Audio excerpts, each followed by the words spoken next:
মাননীয় প্রধান উপদেষ্টা বৃন্দ এবং রাজনৈতিক বৃন্দ, আসসালামু আলাইকুম রহমতুল্লাহ। আজকে আমরা যেটা প্রত্যাশা করি, জাতি প্রত্যাশা করে প্রধান উপদেষ্টার কাছে তিনি যে কথা বলেছিলেন সে কথা তিনি রাখবেন। আমরা আশা করব তার ঘোষিত সময়ের মধ্যে তিনি একটি স্পষ্ট ডেট ঘোষণা করবেন যে এই সময় আমি নির্বাচন করছি। তার সুবিধা মতো করুন তিনি। জুন মাস বর্ষাকাল শুরু হয়ে যায়, এর আগে তাকে করতে হবে। আর একটি বিষয় হচ্ছে সংস্কারের যে অগ্রগতি যে বর্ণনা দিলেন আমাদের আইন উপদেষ্টা, এই জাতীয় যেগুলো আপনারা করতে পারেন এর মধ্যে আপনারা করে ফেলবেন, কিন্তু যেগুলো করার জন্য পার্লামেন্ট প্রয়োজন, সংবিধান সংশোধনের প্রয়োজন, সেগুলো আপনারা একমত হওয়ার পরে এগুলো আপনি রেখে দেবেন।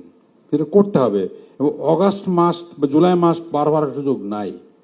আমরা কর্মের কাজগুলো জুলাই সনদের কথা বলছেন, এই জুলাই সনদের এই সংস্কারের কাজ সম্পাদন হতে হবে, এর বেশি দেরি করার অবকাশ নাই। আর বিচারের কথা জানি হওয়ার চেষ্টা হচ্ছে এবং দৃশ্যমান করে ফেলতে হবে দ্রুত। বিচার সবগুলো করা যাবে না, তো কয়েকটি বিচার, বড় বড় বিচারগুলো এই সময়ের মধ্যে সম্পাদন করার ব্যবস্থা করতে হবে।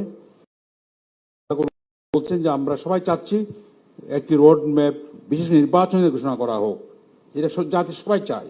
আপনারাও বুঝতে পারছেন যে জাতি সব দল সব মত লোকের চাচ্ছে রোড ম্যাপ ঘোষণা করা। অস্ত্র রাখলে হবে কি, অস্থিরতা তৈরি হচ্ছে এবং এটা আমরা কেউ চাই না।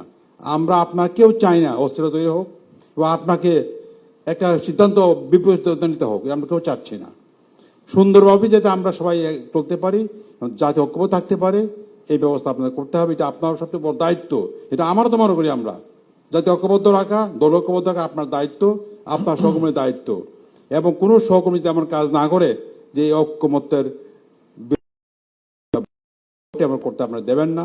আপনাদের সবাই ধন্যবাদ।